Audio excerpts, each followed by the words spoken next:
ପବିତ୍ର ରାମତୀର୍ଥ ଠାରେ ଅନୁଷ୍ଠିତ ଏ ଟୁସୁ ମେଳା এটা ବହୁତ ଦିନରୁ ଚାଲି ଆସିଛି ଏବଂ ଏଇ ପରମ୍ପରାକୁ ଆଜି ଯେଉଁମାନେ ବି ବଜାଇ ରଖିଛନ୍ତି ଏ କମିଟିକୁ ମୁଁ ସାଧୁବାଦ ଦେଉଛି, ଧନ୍ୟବାଦ ଦେଉଛି। ଇଏ ହେଉଛି ଆମର ମୟୂରଭଞ୍ଜ ଗୋଟେ ବହୁତ ବଡ଼ ପରମ୍ପରା। এটা କେବଳ କୁର୍ମୀ ମାନଙ୍କର ସମ୍ପ୍ରଦାୟ ଆମେ ଆଗରେ ଭାବୁଥିଲୁ, କିନ୍ତୁ ଆଜି ସାରା ମୟୂରଭଞ୍ଜରେ এটা ଗଣପର୍ବରେ ପରିଣତ ହେଇଛି।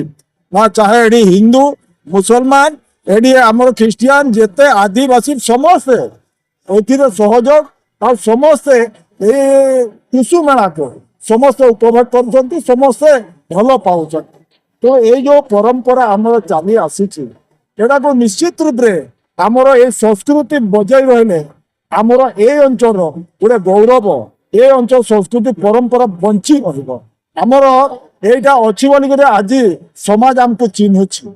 ତେଣୁ ଆଜିକା ଦିନରେ ଏଇଟା ହିଁ ଆମେ କହୁଛୁ ଯେ ଭାଇଚାରାଟା ବଢୁ, ବନ୍ଧୁତ୍ୱଟା ବଢୁ, ସମସ୍ତେ ମିଳିମିଶି ଯେମିତି ମୟୂରଭଞ୍ଜରେ ଆମେ ଚାଲିବା, ସବୁ ପ୍ରକାର ବିକାଶ ଆମେ କରିବା। ସମସ୍ତେ ଯଦି ମିଶିଯିବା ତାହେଲେ ବିକାଶ ନିଶ୍ଚିତ ରୂପେ ସମ୍ଭବ ହେବ।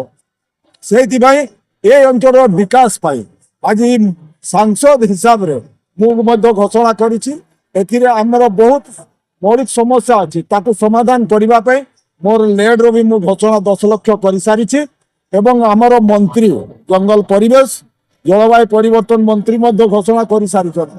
ଦୁଇ ଜଣଙ୍କର ଆମର ପାଣ୍ଠି ଏଠି ଯଦି ବିନିଯୋଗ ହୁଏ ତାହେଲେ ଧୀରେ ଧୀରେ ଏ ଅଞ୍ଚଳ ବିକଶିତ ହେବ। ପରବର୍ତ୍ତୀ ସମୟରେ ଏଠି ଆହୁରି ଅନେକ ଦର୍ଶକ ଦର୍ଶିକା ମାନେ ଆସିବେ, ଆରାମରେ ଆସିବେ ଏବଂ ଏଠି ଟୁସୁ ମେଳାକୁ ଉପଭୋଗ କରିବେ। ତେଣୁ ଆଜିକାର ଏ ଯୋଉ ଯୁବ ସମାଜ ଯୋଉ ଅଛନ୍ତି ଅନ୍ୟ ରାସ୍ତାରେ ଗତି କରୁଛନ୍ତି ସେମାନଙ୍କ ମୋର ନିବେଦନ ଗୋଟିଏ, ଆମର ପରମ୍ପରାକୁ ସେମାନେ ବଜାୟ ରଖନ୍ତୁ, ଆମର ପରମ୍ପରାକୁ ଜୀବିତ ରଖନ୍ତୁ।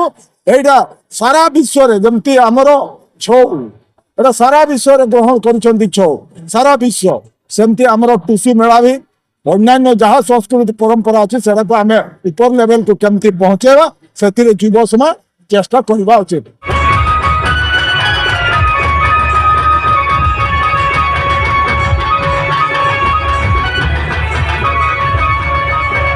ମକର ପର୍ବରେ ଟୁସୁ ମେଳାରେ ଯୋଗଦେଲେ ମନ୍ତ୍ରୀ ଗଣେଶ ରାମ ସିଂହ ଖୁଣ୍ଟିଆ।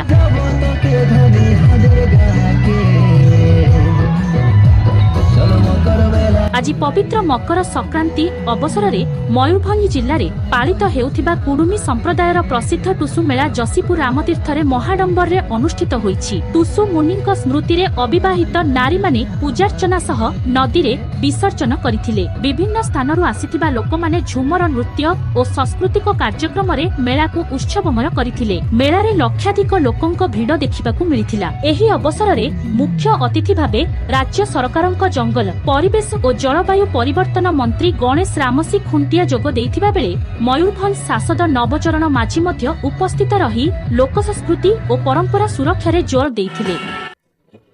ଦେଖନ୍ତୁ ସମଗ୍ର ଭାରତବର୍ଷର ବଡ଼ ପର୍ବ ମକର ପର୍ବ, ଏ ମହାନ ପର୍ବ, ଏ ପବିତ୍ର ମକର ପର୍ବ କାହିଁ କେତେ ଅନନ୍ତ ଆଦି କାଳରୁ ଚାଲି ଆସିଛି ଓ ପରମ୍ପରାକୁ ବଜାୟ ରଖିବା ପାଇଁ ଆପଣ ଦେଖୁଥିବେ ଆଜି ଯଶୀପୁର ଠାରେ ରାମତୀର୍ଥ ଠାରେ 30,000ରୁ ଅଧିକା ଲୋକଙ୍କର ସମାବେଶ ଅଛି। ଏ ଯଶୀପୁର ରାମତୀର୍ଥ ଏଟା ଏକ ପବିତ୍ର ଆସ୍ଥା ଜାଗା, ବିଶ୍ୱାସର ଜାଗା। ମର୍ଯ୍ୟାଦା ପୁରୁଷ ଶ୍ରୀ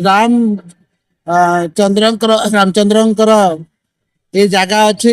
ତ ନିଶ୍ଚିତ ଭାବରେ ଏ ପରମ୍ପରାକୁ ଆଗକୁ ନେବା ପାଇଁ ପ୍ରତ୍ୟେକ ଘର ଲୋକମାନେ ଏ ମେଳାକୁ ଗୋଟେ ଉତ୍ସବ ସମସ୍ତଙ୍କ ଘରେ ପର୍ବ ଆକାରରେ ନେଇଛନ୍ତି। ସେଥିପାଇଁ ଏଠି ହଜାର ହଜାର କାଇ ମୟୂରଭଞ୍ଜର ବିଭିନ୍ନ ଅଞ୍ଚଳରୁ, ଝାରଖଣ୍ଡ ବିଭିନ୍ନ ଅଞ୍ଚଳରୁ ଆସିକି ଏଠି ପାଳନ କରୁଛନ୍ତି। ନିଶ୍ଚିତ ଭାବରେ ପର୍ବ ଅବସରରେ ଓଡ଼ିଶାର ସମସ୍ତ ଜନସାଧାରଣ ଏବଂ ମୋର ମୟୂରଭଞ୍ଜର ସମସ୍ତ ଜନସାଧାରଣଙ୍କୁ ଅନେକ ଅନେକ ଶୁଭେଚ୍ଛା ଏବଂ ଶୁଭକାମନା ଦେବି। ଏ ପରମ୍ପରାକୁ ଆହୁରି ଆଗକୁ ନିଅନ୍ତୁ, ସମସ୍ତଙ୍କର ସହଯୋଗ, ସମସ୍ତଙ୍କର ସହଭାଗିତାରେ ନିଶ୍ଚିତ ଭାବରେ ପରମ୍ପରା ମକର ମେଳା ଏଇ ଯୋଉ ଆମର ମୟୂରଭଞ୍ଜର ସ୍ପେଶିଆଲ ମହାନ୍ତ ସମ୍ପ୍ରଦାୟର ଏ ଯୋଉ ଲୋକମାନେ ଆଗରୁ ମାନୁଥିଲେ ଏବେ ଘରେ ଘରେ ସମସ୍ତେ ମାନୁଛନ୍ତି। ସମସ୍ତଙ୍କର ପର୍ବ ମୟୂରଭଞ୍ଜର ସବୁଠୁ ବଡ଼ ପର୍ବ ମୟୂରଭଞ୍ଜ।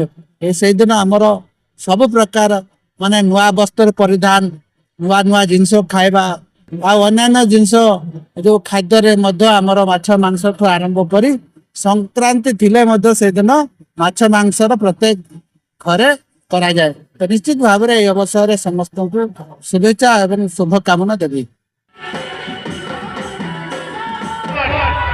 ଦ୍ୱିତୀୟରେ ହେଲା